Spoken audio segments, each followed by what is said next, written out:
I think I will come back to these words at the end of my lecture as well.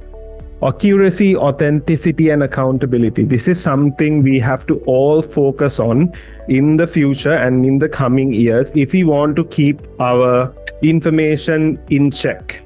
So back in early 2000s and before that, literacy was the biggest issue.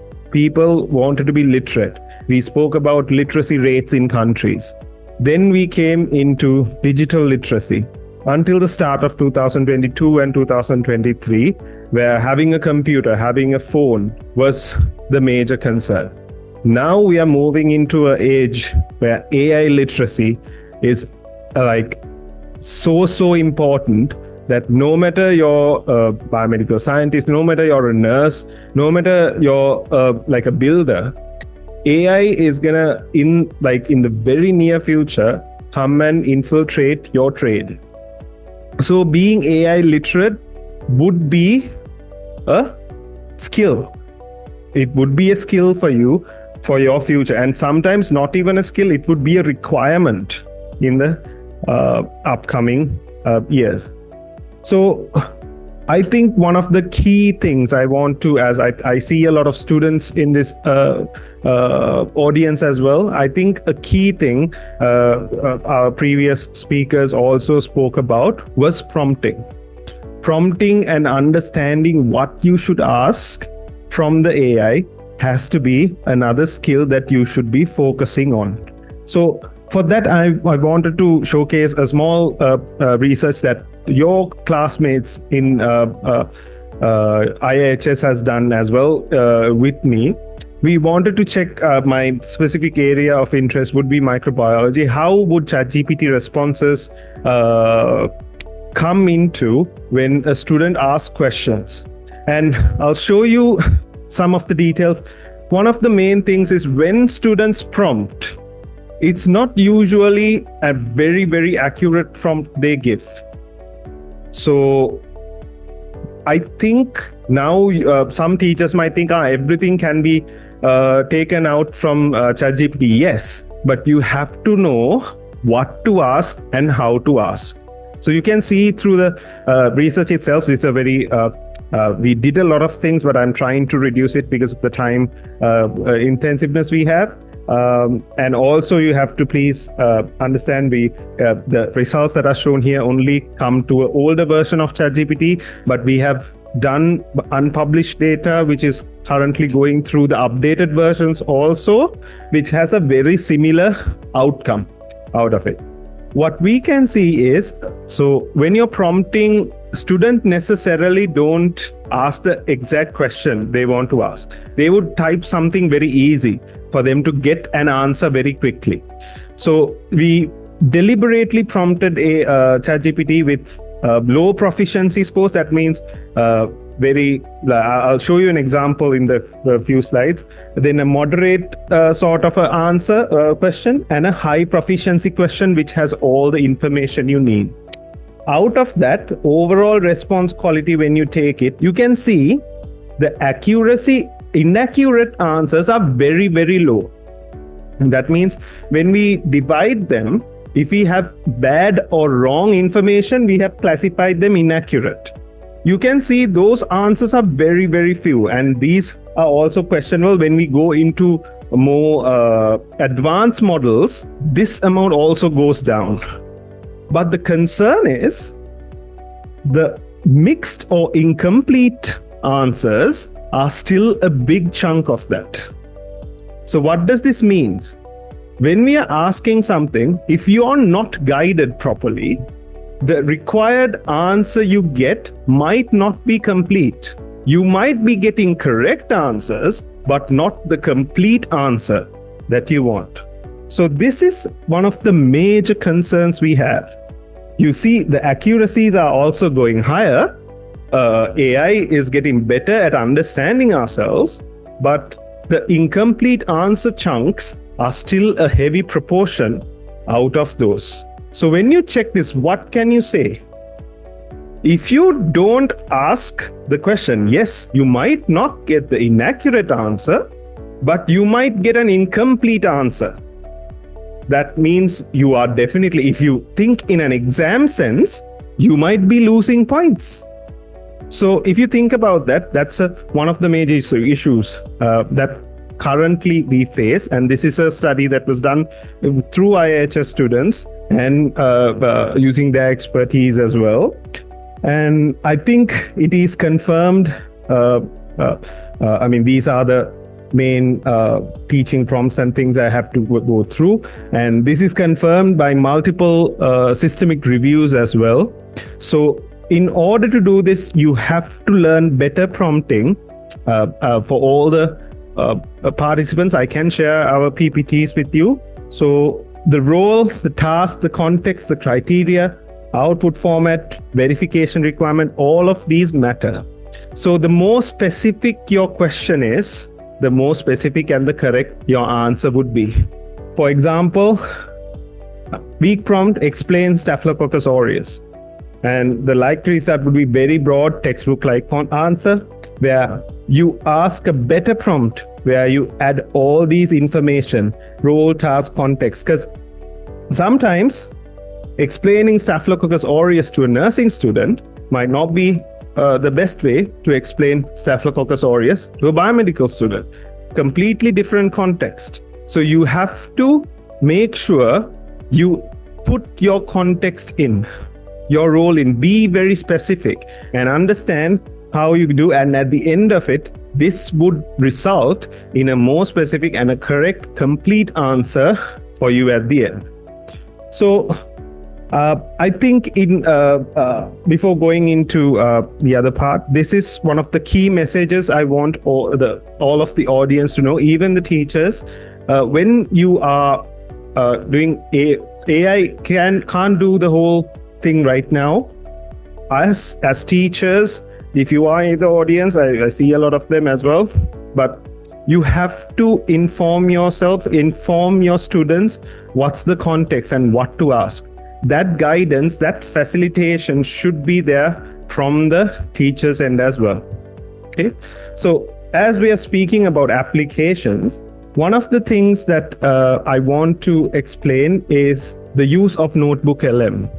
This is something that I personally use in a lot of my work. I see this as a better alternative to generally using just ChatGPT, because if your teacher has given you reference material, if your teacher has given you a note, if your teacher has given you a textbook section, I think that is the gold standard for you to work on it. So if you use Notebook LM and upload those, you can all go to Notebook LM. It's totally free to use. No payment required. It is through Google itself. If you use this and add your references or add your documentation out there, and then you can question it. You can ask questions from those documents where it would respond to you as a personal tutor. And there's not only that, a lot of things are available. So if you're having a very busy time, imagine you have a paper to read, or imagine you have a bunch of articles that you want to read. You can add them all to Notebook LM, make it to a podcast, listen to it while you're traveling. You can create summaries, you can create video overviews also now, and mind maps. The possibilities are endless, to be honest. This is something specifically that you can use and utilize through your time while you're going forward. And the main idea behind this, why I am being sort of an ambassador for this, is because the resources can be added from your end. If you get a reference from your teacher, if you get a recommendation from your teacher, that is something you can use rather than just simply typing something on ChatGPT. I'm not saying it's going to be bad. I think this is going to be more context oriented and more specific in terms of how you are going to use it. So, but understand at all levels, we have to think of AI as a support tool. So I told about this. I think this could be a very personal take on things. I'm a bit fortunate that I did my most of my education levels prior to the AI era. I had to go through the grudges, I had to go through the trenches to get past this. So now my expertise are enhanced by AI. Whereas if a student is actually too dependent on AI, it is shown that you are gonna not develop your critical thinking skills. And for the foreseeable future, the human in the loop is still gonna be there. It's not gonna be, AI is not gonna be perfect, especially in the healthcare area where everything can be blindly automated. For us to reach that level, there's a whole lot of time left, and you being healthcare professionals, your skill would be how you are working with AI rather than completely be depending on AI. And I think we are going to come to the elephant in the room in most cases. How are we going to deal with assessments when all these things are possible now? I think one of the key things we see still, I see still some universities using AI detection as a curb method. What do you think? Does it work or does it not? Any idea from the audience? Take off hands if you think if AI detection works. For this, I can be very bold and say, no, it doesn't work. This is something that was created in the early stages. If I give you a bit of a context, it's AI detection in most of these softwares use randomness. And when you're looking for randomness, it's always, humans don't always do random things. And specifically, if I give you a bit of context, you can see if it's a non-native English speaker and person who writes things, the chances of getting a false positive goes higher, because us being second language English speakers, we don't think in English in most cases. We usually, what we do is we listen to somebody else speaking. We get informed by them and then starts writing, which can be easily flagged by these AI detectors as something that was created. And even using Grammarly on even the smallest of your pages to correct your grammar might end up being flagged as AI detection. So one clear thing, AI detection is not reliable evidence. It doesn't work. Maybe, yes, you can take a very crude decision out of it to inform yourself, but it still has to be there. So I think using an AI detector at any level is not okay. And I think we should pass this message down, because there are some instances in some universities where students' lives are at stake because of this. They are being flagged for using AI where they have clearly might not have, and they are penalized unfairly for this. So we have to take this information through. And in most universities, international universities, this is policy now. AI detection is not to be used as a final decision maker. And then what to do? I think that's what we are asking. Then, are we to ban AI use? Are we going to ban AI use? Obviously, no. I think a sigh of relief from most of the students. They were scared for a moment. So no, obviously we are not going to ban AI. It would only push students backwards and not being exposed to essential AI skills, because the more and more AI is getting integrated to systems, it's becoming a skill as well. How we have to integrate it to our systems. Students have to be familiar with it. Students have to know how to do this. So obviously this is not the way to go. Does this mean we have to remove assessments? No, that means writing coursework. Are we removing them? No, obviously. Documentation and report making and verifying them is still a very big part of things.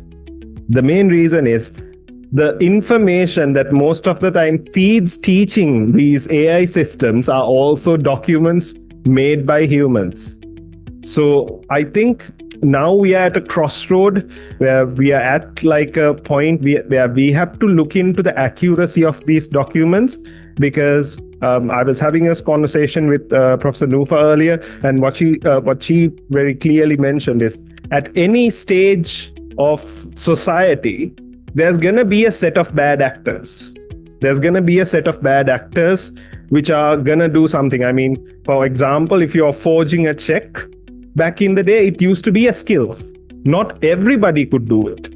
Very sample subset of people could have done it. But now with AI, forging something is becoming very like accessible in a way. Anybody can learn to do it. So more people would be prone to do it. So I think I would show this in a few of my slides as well. We have to be stewards of how we are using AI, and we have to be stewards of AI ethics in terms of keeping our information cycle accurate.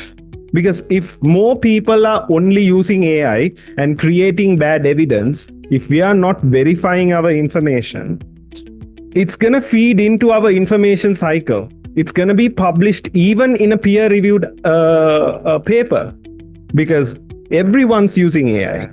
So the more we don't think about it, the more we go into a big rut where we end up with non-usable or unverified information in the future. So we have to be the stewards to understand and be ethical users of AI, because it's, at the end of the day, it's going to be your future. It's going to be your future that you won't be having accurate information. So the way forward, yes, the inevitable will be there. More examinations, more vivas needs to be incorporated, sometimes not totally, but at least as a part of some examinations or modules. Project-based and goal-based assessment, that means you will be given a task to complete, where doesn't matter how you do it. If you complete that task, that's how you are graded. Maybe let's say a project that has some tangible outcomes. And also, realistically, as teachers, we need to think about redesigning the ways of assessment, how we redesign and how we assess our students. Yes, obviously, OSCEs, practicals, vivas are going to be there. But specifically, if it's like a free to do assessment that the students does in their own time, we have to redesign and rethink of how we are assessing. I mean, one of the key things I told you in the start of my talk was something I was thinking about, because I was thinking about how to do about this assessment, what is the alternative when it comes to assessments. And I actually, before the whole agentic AI boom came in, I think I had an answer for it. I thought I had an answer for it, like until very recently, where I thought, okay, if you do this, we can curb to a level but I'm going to present it to you. I'm going to highlight the limitations, but still, because of the rapid development of how AI is going through, now this is also somewhat obsolete, but not totally obsolete. It can be used as a good assessment methods, but with several fail-safes that you can use.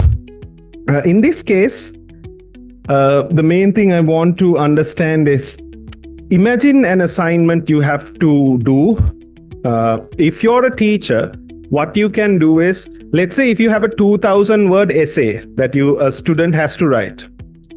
Basically, what I'm suggesting is, because at the same time we think about redesigning assignments, we have to think about how we are going to not overwork our lecturers as well, because they are going through a hard time doing marking and all of that. We cannot be adding more pressure to them. We have to think about ways to try to limit that as well. So let's say if you're doing a 2000 word essay, you reduce the essay around to 1500 or 1000 words. But additionally, what you have to submit when you are writing this assignment is, and by the way, this assignment, you have to use AI. It's non-negotiable. The student has to use AI. And when you're doing that, you might have seen when you're using ChatGPT or Google, there's a small button on the right side of it where it where it has the option where you can share your chat. Okay, you can share your chat interface. You can see what are the questions you have asked. So as a teacher, what we do is we have the assignment that we are giving, the essay per se, and then on the other hand, we request the student to submit the chat interface as well. And you have to remember, you have to have a rubric for the essay, you have to have a rubric for the chat interface. Both of them have to be used. That means a 50-50 split when it comes to the final written document, because that is important. Academic structure, reference, formatting, critical thinking, everything has to be there. At the same time, you have to have AI interaction and question quality. That means you're grading the question quality the student asks from the AI system. You mark them depending on the question quality you ask them.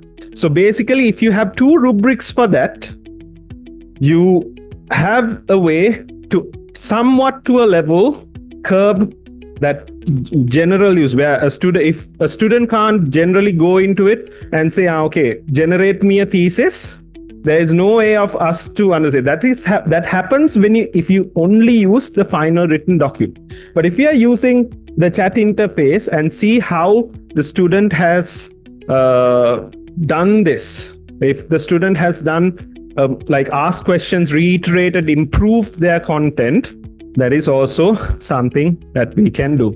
And at the same time, you have to have this idea in head. This doesn't still factor that this can be flawed in a way. If you're a student who can use agentic AI, and if you somehow program away yourself into using an agent, into doing this assignment for you online, because there are agentic AI that is already available in public view, that you can do this assessment for you. So because of that, at the end of it, we have to have these things also integrated within it. Maybe integrate a Vivavos, a short 5 to 7 minute questioning session that you can use, or if this can be done, it is something very good. If we can move into a proctored environment where the student has a given timeline, they can only do it while being on that proctored environment, that is an option. And finally, require a written metacognitive reflection where they submit a written reflection for the marker to have a view on. So these can be used. And one, I haven't added any slides here. We are working with a company at IIHS as well, where you have to be a Socratic tutor and use the Feynman technique in order to correct and teach an AI, where you use a proctored environment, and the student basically has to teach the AI by themselves to get good marks out of it. Likewise, different methods are being used in terms of curbing these issues. But this is something, if it's a very low resource setting, if you're a lecturer that is trying to use innovative way of assessing their students, this is something that they can use. And moving on to this, because of these issues, as I told you the example, when about 4 or 5 months before I was thinking and coming up with this method, agents were not very popular. Agentic AI was not very popular. And I thought I've cracked it. I thought, okay, there's no way of getting through this. But then agentic AI came. Okay, that is also having obsolete levels of how it can go forward. So being AI literate and continuously upskilling yourself is something you have to do. And at the end of this slides, I will show you a few people that you can follow online as well to get new updates where you can definitely use in your day-to-day life. And a few things you can see, a few news articles I want to show you. So this is a very new publication through Google DeepMind.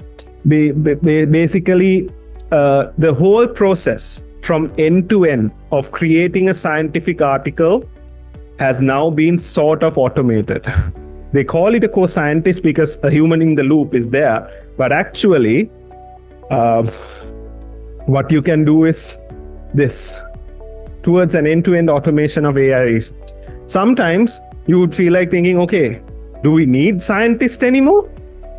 But still, at the moment, we have to be cautiously optimistic, where we have to think of this is not totally, we cannot rely on AI to do this.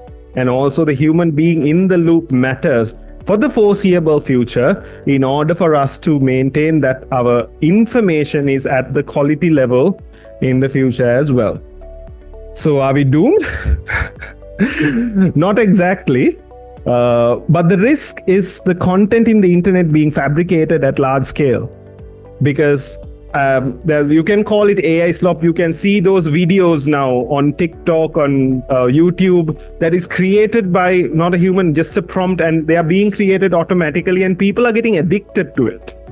And it is not far away where peer-reviewed documentation could come to that level, because as a scientist, the highest level of verification we got was peer-reviewed, a Q1 journal, a Q2 journal.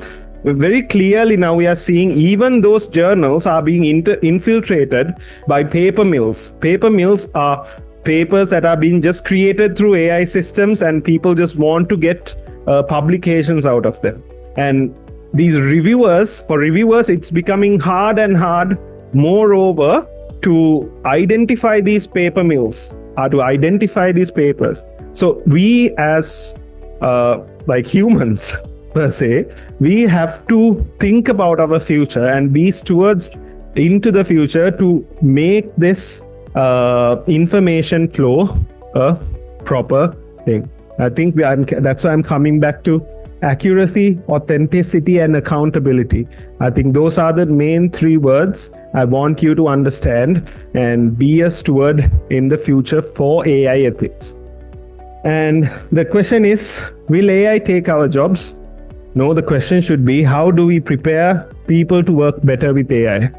How do we work? And I think it still resonates in me. I think about 2-3 years back, one of my previous mentors also came here and spoke in this exact office about AI. AI is not mainly taking jobs, at least for the time being in most cases, where what happens is a person who knows how to use AI better is replacing you in terms of going forward. So I think this is a critical skill that all of you all should have going on and stepping into the future. And so these are a few individuals that you guys can follow. On LinkedIn, he's a professor of management, to be honest, but the idea I have through him is he relates to the layman, where there's a lot of complicated things happening in AI. There's a lot of complicated news that comes in. He breaks it down into chunks where a normal person could follow and update themselves. Okay, so this is something you can do. And at the same time, Dr. Philippa Hartman, she also can be followed through. Her content is more into the education side of things. And she gives you updates onto new ways of assessment, how you can integrate AI into your learning platforms.